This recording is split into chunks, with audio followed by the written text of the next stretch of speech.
যে কোনো একটা রোগীর উপর যদি আপনার ইমার্জেন্সির ভিতরে আক্রমণ হয় তাহলে ওই ডাক্তার কিরকম পেশাদার ডাক্তার? কারণ সে তো রোগে মার্ডার করে ফেলতে পারে যে কোনো সময়, এবং একটা গ্রুপের ওষুধ পাই নাই আশপাশে, সে আরেকটা গ্রুপের যদি লিখেই তো এক হচ্ছে ওষুধটা দেওয়ার দায়িত্ব ইঞ্জেকশন তাদের, তারা দিতে পারে নাই, আবার সেটা আমরা বাইরেও পাই নাই। তারপরে আবার আসলাম যে ভাই এর অল্টারনেটিভ কিছু আছে নাকি আপনারা দেন, না তারা সেটাও দিবে না, ওইটাই কিনতে হবে। সেই জন্য আবার আক্রমণও করে। ওরা ওষুধ তোমার থেকে কি চাই? ওরা স্বাস্থ্য ব্যবস্থা এভাবে জিম্মি করে আমাদের কতদিন রাখতেছে।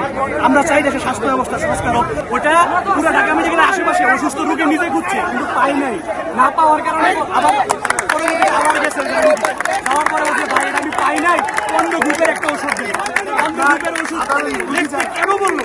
এই জন্য এই অবস্থা এইগুলো হইলো ভাই।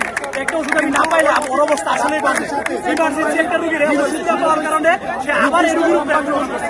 এটা তো ভাই কষাই, এটা রুগীর সেবা দিবে, ওটা রুগীর আরো মারার জন্য দেশে যত রকমই আছে ওরা এখান থেকে বাইরে ছোট ছোট মেডিকেলের রুগী সাপ্লাই করে টাকা খায়। ঢাকা বিশ্ববিদ্যালয়ে মর্তুজা মেডিকেলে নিয়ে গেছি, ওইখানে যাই আমি ওকে স্যালাইন দিয়ে আসছি, ওখানে ট্রিটমেন্ট চলতেছে, এখন রানিং ট্রিটমেন্ট চলতেছে।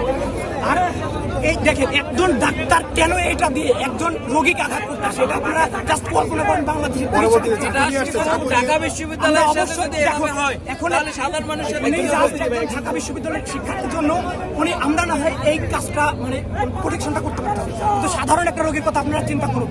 যদি একটা সাধারণ রোগী আসে, ডাক্তার যদি এই ব্যবহার করে, তার কি করার থাকবে বলেন?